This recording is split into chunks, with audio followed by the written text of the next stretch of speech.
This is a battle in the Use It and Lose It tournament. Round number 4. Colchis versus Carthage. Great matchup on an interesting map. For Colchis we have Axeman, Cartley Axeman, Axeman, Cartley Axeman, Axeman, Cartley Axeman, and Cartley Axeman. So I think we have 3 Axemen or 4, a bit hard to see here. 1, 3 Axemen, 4 Cartley Axemen. Then we have Eastern Spears, 3 Eastern Spears, a Colchian Noble, Eastern Archers, Eastern Slingers, Noble Blood, Hoplites, Noble Blood, and Noble Blood. Carthage, a lot more spread out here on the battlefield, with Scitori,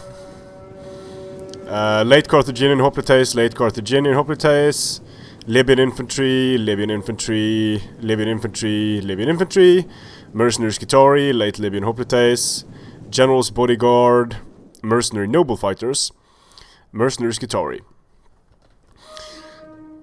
So, a lot of sword infantry for Carthage and a lot of axe infantry for Colchis. A kind of an unexpected Colchian army, I guess. Most people tend to go with more, well, under these rules, when melee units are limited, most people tend to go with Colchian nobles, because the problem with the axemen, in my opinion, one of them, is that they only have 50 health.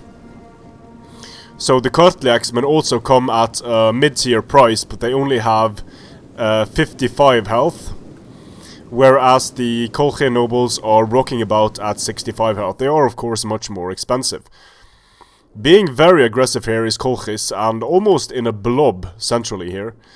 Just very light on the flanks and very concentrated in the center. This could be disastrous for Colchis if Carthage engages very quickly here and manages to catch Colchis out of position here, because the flanks are wide open. There are Noble Blood cavalry units on the flanks, there are Hoplites, but this could very well be dangerous for Colchis.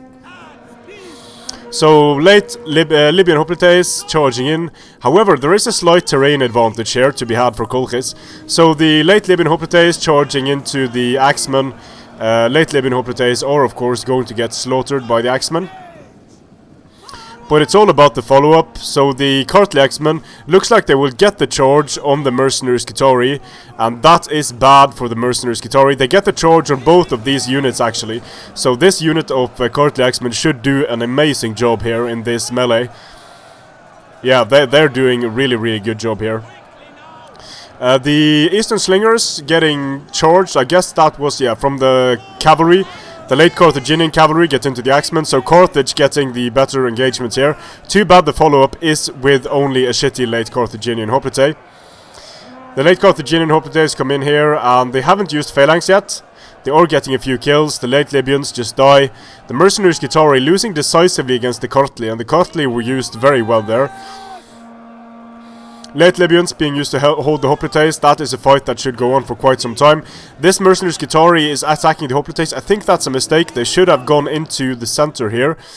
On the flanks, we have Libyan infantry fighting up against Hoplites. Should have no problems dealing with them. The Noble Blood is being screened off by late Carthaginian Hoplites. The Noble Fighters are as of yet unengaged.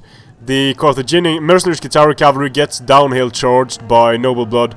They're not going to like that one bit, but they kind of get saved a bit by the fact that they were in the spaghetti line this way, because that meant that a lot of the units missed the charge completely. But they are going to get killed, but if they were positioned like this, they would get slaughtered even faster. So in the center, the Cartley Axemen are starting to lose. Losing decisively actually up against Mercenary Scitori and another Mercenary Scitori. The Eastern Spears moving around here and getting perhaps getting a sneaky charge. Nope, they're being sent in to stop the Mercenary Noble Fighters. So Colchis is getting some decent engagements overall. If the Noble Blood Cavalry manages to get rear charges here, that would be nice, but the Mercenary Scitori being pulled out to attack the Noble Blood Cavalry in the flanks, so they can't disengage here without taking a few casualties, or can they? They're getting into the rear of the Mercenary Skitarii. Mercenary Skitarii really don't like getting charged in the rear. And the Noble Blood Cavalry is slaughtering the Skitarii here, getting a bit of help from the Eastern Spears. The Mercenary Noble Fighters, of course, slaughtering the Eastern Spearmen. But they're trying to pull out here, it seems, and might damage them a bit. In the center, the Axemen and the Kartli are doing well, fighting up against Hoplites and Mercenary Skitarii. The Mercenary Noble Fighters, yeah, they are losing men here to the rear charge of the Eastern Spearmen, but they're going to kill the Kartli Axemen very quickly. Here come the Noble Blood into the back of the Mercenary Noble Fighters. The Mercenary Noble Fighters took care of the Axemen. Already getting a lot of kills, but on not really important units. The Noble Blood Cavalry should get destroyed, but the flanks have won decisively here for Colchis. They are losing here on this flank, but the Hoplite has bought them so much time against the Libyan infantry. And the Noble Bloods are doing well against Skitarii. Now they're getting rear charged by a very, very depleted and exhausted Mercenary Skitarii. Let's see, they might be able to stay in the fight for a bit longer, but not if this late Carthaginian Hoplite arrives. Really a clusterfuck in the center here. The Mercenary Noble Fighters are really going to shine in this type of engagement. Up against units with a very low damage potential. But yeah, they have used their headhunt, and the headhunt has worn off now. So that's a bit of an issue for them.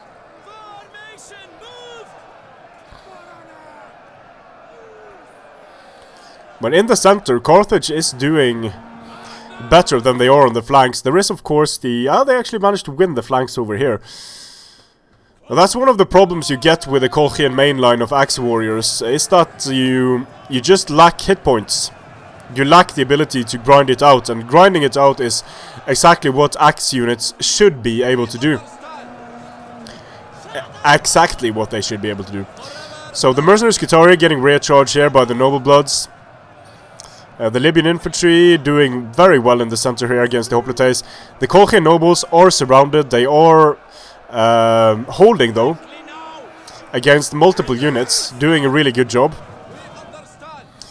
The Mercenary Noble Fighters are starting to drop. They are exhausted at 200 kills. These Axemen are... they're not in shield wall, no. They're sort of chipping away at the back of this Mercenary Skitarii. The Carthaginian general has died. There are some disciplined units on the field for Carthage, but the general being dead is still going to penalize... the morale of some key units here. And I don't see the Mercenary Noble Fighters. They might have just broken due to the fact that their general died. The Skitarii certainly broke. Still some Libyan infantry. They are disciplined, but their morale isn't doing that great. It's very, very close at this point. Colchian nobles will excel in a situation like this, where they have some terrain, but they are fighting downhill in quite a few of these engagements, so that's not optimal for them whatsoever. Mercenary Skitarii inflicting rear charge penalties on the Kartli Axemen. A lot of kills on these Kartli Axemen, but some of them were on late Libyan Hoplites. Just a grind fest, this. The Eastern Slingers haven't been in a position to fire really effectively. They might have been saved for the late game, but on maps like this, Slingers need clear line of sight to be able to fire effectively. They won't be able to fire as effectively from behind terrain like this.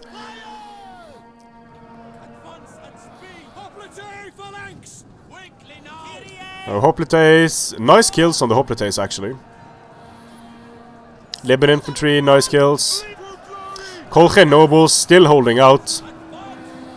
Very, very solid defensive unit. And winning slightly, now it's even. The Libyan infantry comes in from the rear. That's going to be a problem. Axemen at 175 kills. Very nicely done by them. Noble Bloods inflicting rear charge penalties, but both units wavering from both sides now. The Noble Blood Cavalry able to reduce some of the pressure on this Colchian Noble. Late Carthaginian hoplites are holding, but they are exhausted. They are losing.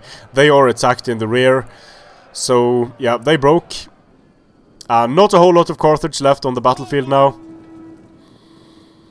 Late Libyan hoplites, the only unit left. They're probably going to get routed by Eastern Spearmen. And there it is. Costly victory for Colchis. Nice kills on these axemen. Nice kills on the Colchian nobles. And it's quite odd that this Colchian army was able to do well against this Carthaginian army, considering look at the kills on the Libyan infantry, the mercenary nobles, and the mercenary Scutari. Also on the late Carthaginian hoplites. In terms of kills, this was a fairly close battle. This was WYBOBRAK versus Hamilkar Barca, by the way. He just changed his name to KURWAKURWAKURWA. Colchis overall did, with the Eastern Spears, did some good blocking, and I think a big part was played by the Noble Blood Cavalry here in the rear charges and with blocking charges from the Eastern Spearmen, because in terms of infantry, the kills are very, very similar between these two factions. And of course, the Carthaginian general dying, that was pretty important at a key point in the battlefield. So the mercenary noble fighters routed, some of the Scutari routed, the Colchian nobles were in a great position where they were able to support the morale of a lot of enemy troops. That is one of the a lot of friendly troops, and that is one of the weaknesses of Carthage. Whereas Colchis can have a very tanky, survivable Colchian noble, every single Carthaginian general's option is a very vulnerable character. So the elephant is vulnerable, the noble cavalry is vulnerable, and the general's bodyguard is very vulnerable. So you need to be careful with your general when you're Carthage. But I just wanted to elaborate on a point here about the axemen because of Colchis. Because if we look at, for example, if we look at the mercenary axe warriors here, they have 65 armor, 55 health, 55 morale, 20 charge, 50 melee defense. Now let's look at the axemen of Colchis. Now they cost 470, those mercenaries. And for Colchis we have the axemen at 640, so significantly more expensive. Melee attack 36, 35.